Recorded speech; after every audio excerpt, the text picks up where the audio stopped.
sharing this experience to encourage others to be more careful when being somewhere alone at night, especially at rest areas. This incident occurred not too long ago. This happened in North Carolina while I was traveling with my dad, who's a truck driver.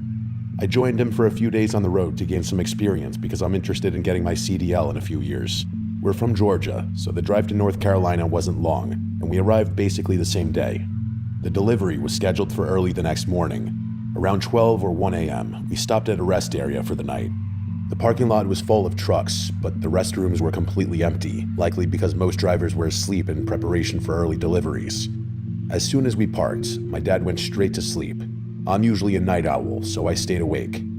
Around 2 a.m., I decided to use the restroom. I also brought my razor with me so I could line up my mustache, assuming no one would be inside at that hour, and that I'd feel free and comfortable taking my time, since I usually only do that at home.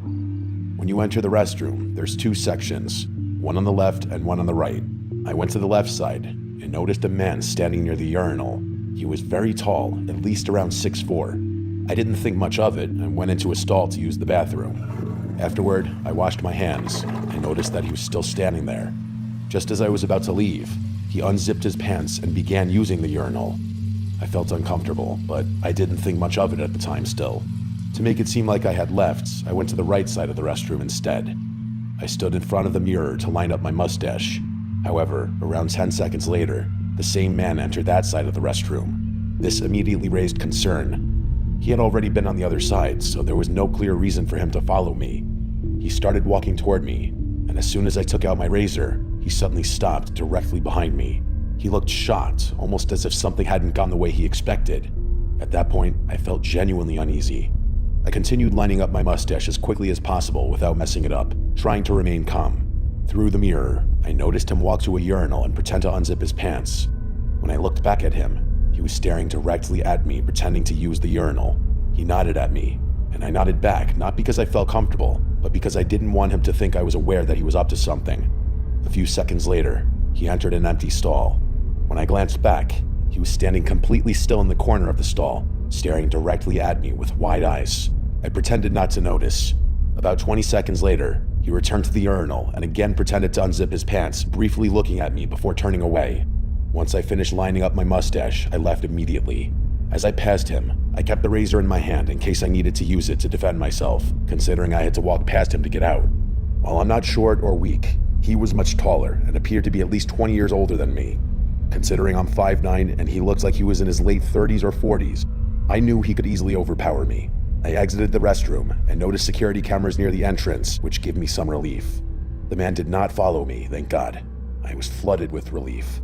I turned to the truck where my dad was still asleep, along with all the other drivers in the lot. I told a friend what happened, and about 20 minutes later, he replied. He suggested I go back to the restroom on FaceTime with him, which I did for some reason. However, the man was gone. I explained everything in detail and showed my friend where the guy had stood and been before. Then I left the restroom about 5 minutes later and ended the call since he had to go. As I stepped outside again, I noticed a separate parking lot behind the rest area for passenger vehicles. One red car had its headlights on and was the only car illuminated. When I turned to look at it, the headlights immediately shut off. I couldn't see who was inside due to the darkness and distance. I don't know if the driver just got there and was parking, leaving, or possibly even the same man from earlier, but the timing unsettled me. I went back to the truck where my dad was still asleep. Nothing else happened that night. I returned to my normal life. However, I never told my dad about the incident because he's very strict and had only recently started letting me go outside alone. I was 17 at the time, and I knew telling him would likely result in him not letting me go outside alone again until I turned 18, which then I would be independent and can go wherever.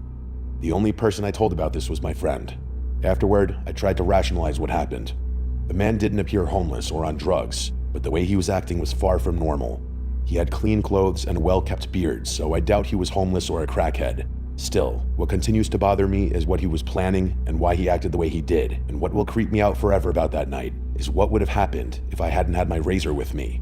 Since that incident, I've become much more careful about my surroundings, even during the day, and I avoid going out alone late at night.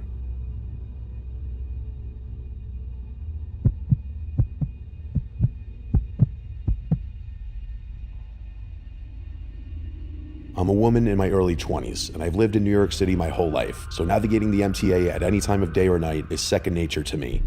For context, my one-way commute from the city to home is about 2 hours each way, involving 2 trains, a 30-minute bus ride, and then a dimly lit 5-block walk home. After doing it for so many years, I usually don't think twice about it, but there are 2 nights I still replay in my head all the time. The first instance happened on the train. I had just stepped on right before the doors closed, so I stayed standing near them. I had headphones in, but I could faintly hear a homeless man saying something at me. At first, I ignored it, assuming he was talking to himself, but he kept staring directly at me. So I took out one earbud and asked what he said. That's when I clearly heard him angrily insult me and call me a bitch. My heart instantly started pounding. I still remember how hot my ears and face felt. It was like all the blood rushed straight to my skin. I started trying to make eye contact with other passengers, silently hoping someone else would acknowledge what was happening, but nobody would hold my gaze for more than a second. Everyone just looked away. At the next stop, even though it wasn't my stop, I got off and quickly moved into the next car over, desperately hoping the man wouldn't come out and notice where I went. The unsettling part is that this honestly isn't even unusual while commuting in New York. Most of the time, you just keep your head down and try not to engage with whoever the aggressor is. Still, I kept glancing through the train windows, waiting to see if he followed me. 2 stops later, I finally saw him step off the train. I didn't even realize I'd been holding my breath until the doors closed behind him. The second instance happened when I was in grad school. I had night classes that ended around 8:30 p.m., so by the time I caught the bus home, it would usually be well after 10. Late night bus rides always feel different, quieter, and more unpredictable. Usually the drivers only stop if someone pulls the string or requests it. That night, I was listening to horror stories during my commute, and the specific story I was listening to was about a woman being followed. So when I got off the bus, I remember lowering the volume and becoming extra aware of my surroundings. The final part of my commute requires me to walk past a couple of stores before turning down a dark residential dead-end street with terrible lighting. One of the stores I pass is a Popeyes. I remember debating whether or not I wanted mac and cheese, but I had already passed the store and was almost at the end of the block before deciding to turn around and go back. That's when I noticed the man from the bus. Up until that moment, I hadn't paid attention to him at all, but the second I changed direction, he literally stopped walking, like he froze. Then he just stared at me wide-eyed. It immediately made me uneasy, but I tried to brush it off and went into Popeyes anyway. They barely had anything left because it was so late, so after a minute, I left and continued heading home. It wasn't until I was halfway down the block that I noticed him again. He was standing right at the entrance of the dark street I had to turn down. He was just standing there, waiting. At that point, my pace slowed immediately, and I called my brother. He's usually never home, so the fact that he answered honestly felt like a miracle. I think he could hear something was wrong from my voice alone, because the second I told him I was by Popeyes, he immediately said he was coming to meet me. Knowing my brother was on the way, I finally turned down the dark street and passed the men, and then I heard footsteps behind me. The man had started walking too.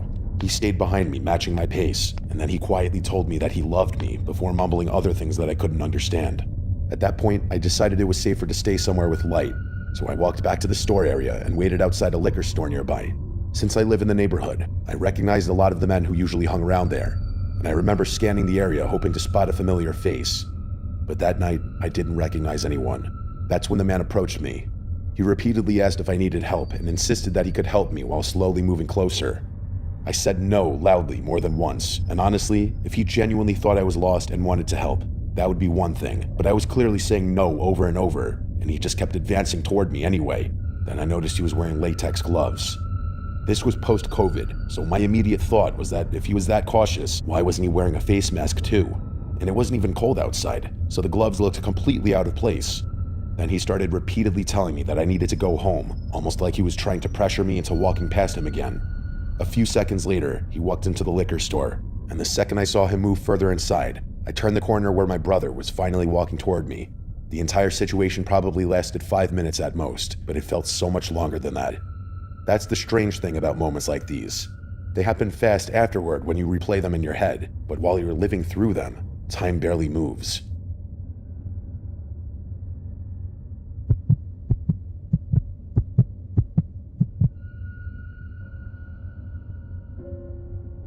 The story I'm about to tell is truly one of the most terrifying things that has ever happened to me and is a prime example of how a great night can quickly turn into a real-life nightmare. These events took place a couple of years ago when I was 19. Now I'm almost 26. However, I clearly remember all the details, and honestly, I still can't really explain what happened. For some context, I'm from a relatively large city in southern Europe. My neighborhood consists of small houses and some residential buildings. Nothing out of the ordinary. No sketchy places or abandoned houses. To be fair, it's quite boring from time to time. Plus, I know personally all of my neighbors, so I've always felt safe living there. Back in those days, my life pretty much consisted of going to my lectures at university, then going back home to study for my exams, getting some sleep, and doing the same thing for entire weeks. I didn't have much free time at all. One Friday, though, my parents decided to visit some relatives from a different city.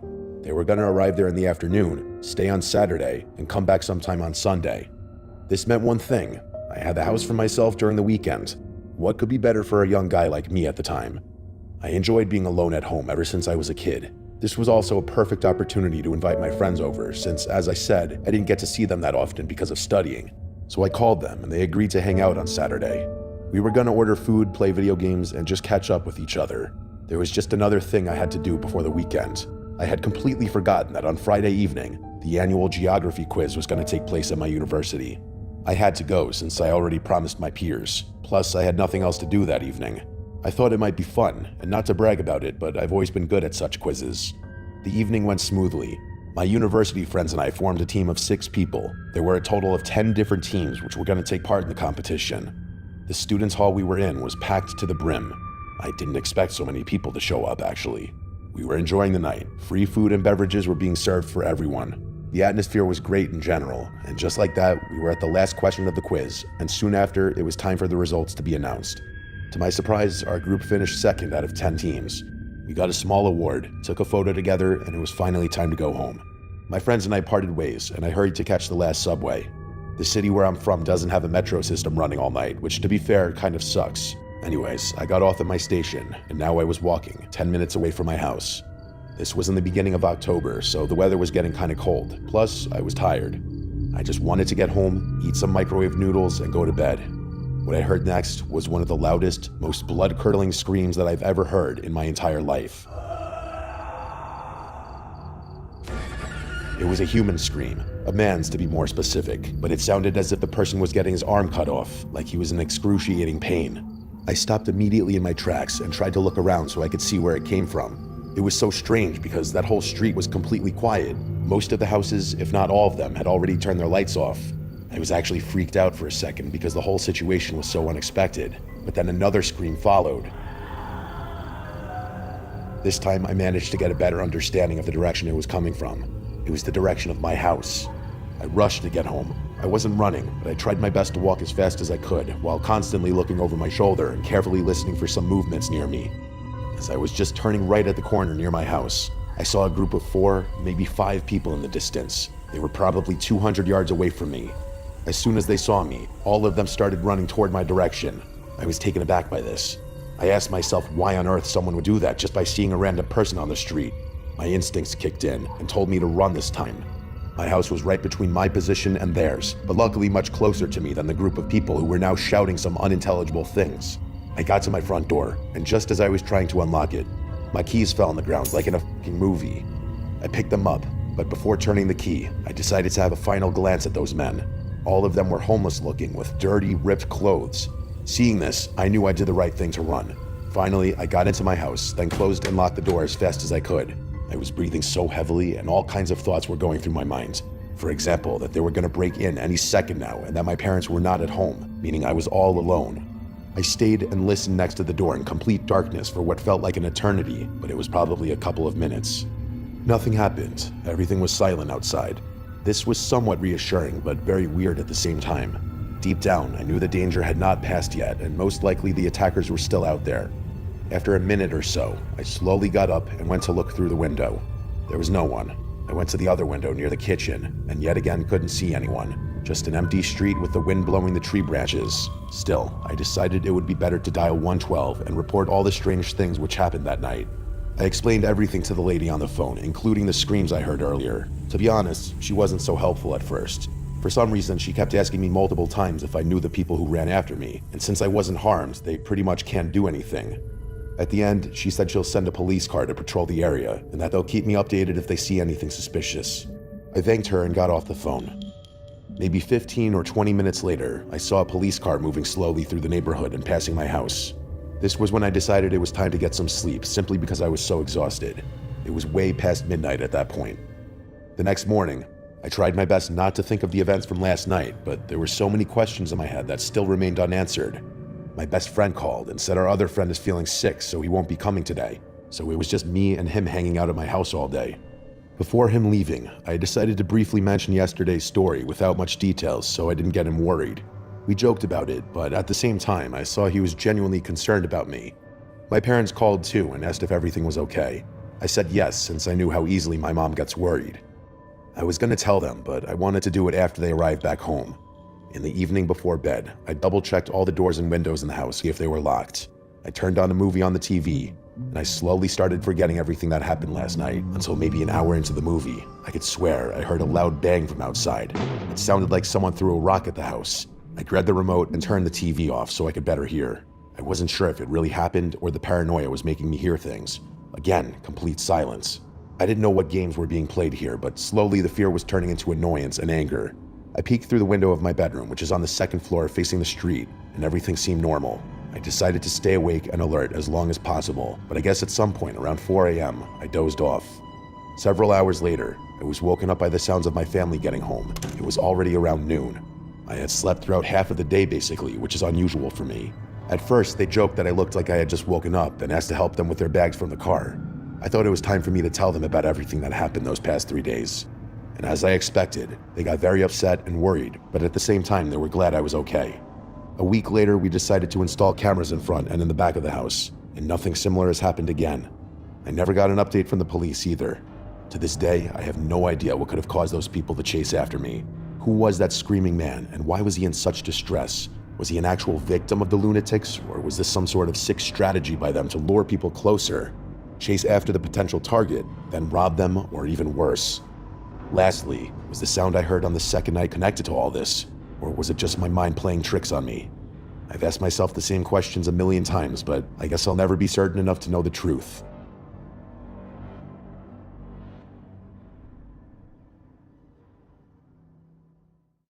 كيف فلزان فلزان أول ما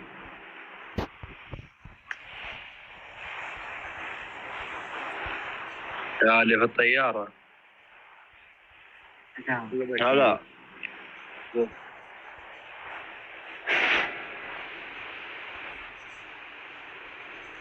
ولدك في اختياري لك حرام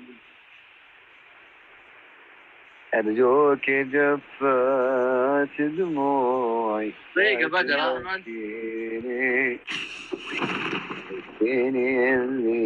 أحمد بدر دقيقة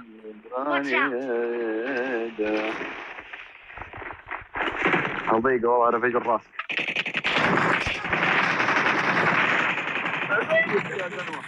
عليك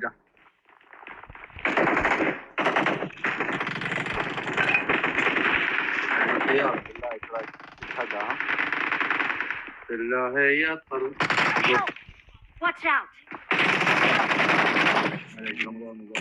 العلالة I need a weapon. العلالة والله بطاحت ليش الكوية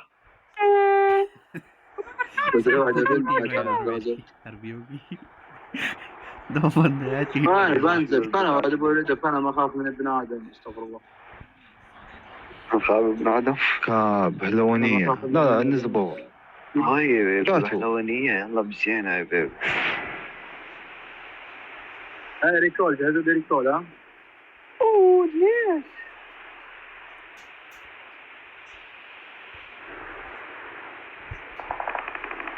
أيوة تيم كامل أحمد أحمد قدامك أحمد عدوا ورا قدام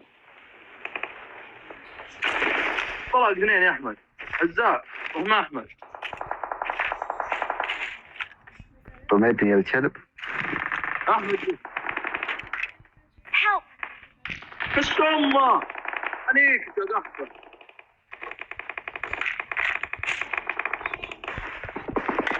كتب عليه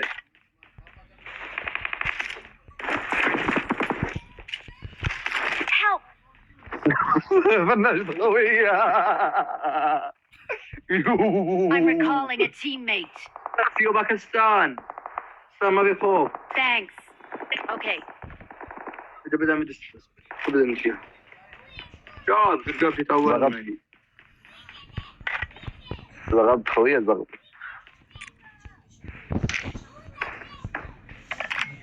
طلبتك بس اختياري جا Help! الله يلعن امه يا Okay. ليش ولك ليش واحد ينزل عندي ولك ليش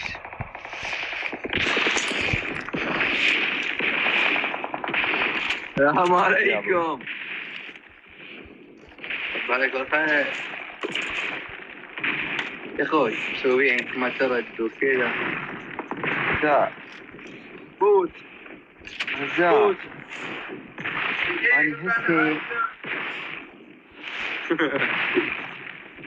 أنا هسي على الدرج. نمبر 2 باكستان اسلامات وفات. دقيقة قاعد هير وهو يدمج. القم يا اخوي القم سبك أصل السبكة البوت. I'm recalling a teammate. رقم 2 تعال. Help! عليك والد Thanks. والد. أنا هوني ولك أنا هون. تليفون يعني تليفون. والله برا شباب ما بس شوفوا تعال يا أخي. لا يا زنوة انت قلت هنا انزل رجع مدستني يا زنوة. لا خلاص اطول الجيم خلاص راح بش لا تطول الغيبة بغيابك مصيبة أسوأ. اني مثل مرايتك تضحك لي. أحمد صندوق رب مصر. ترى صوتك حلو انت غن. نعم بالله صندوق. اي والله. كم باقي انا؟ 3990. طيب تعال خلنا نقفل فيها. الروح طيب ادخل عندي عشان داخل بوبي. مثل مرايتك. معي 6500. شيء ما تكسروه خلاص. و 6500 لا صار اخوي لك انت حمار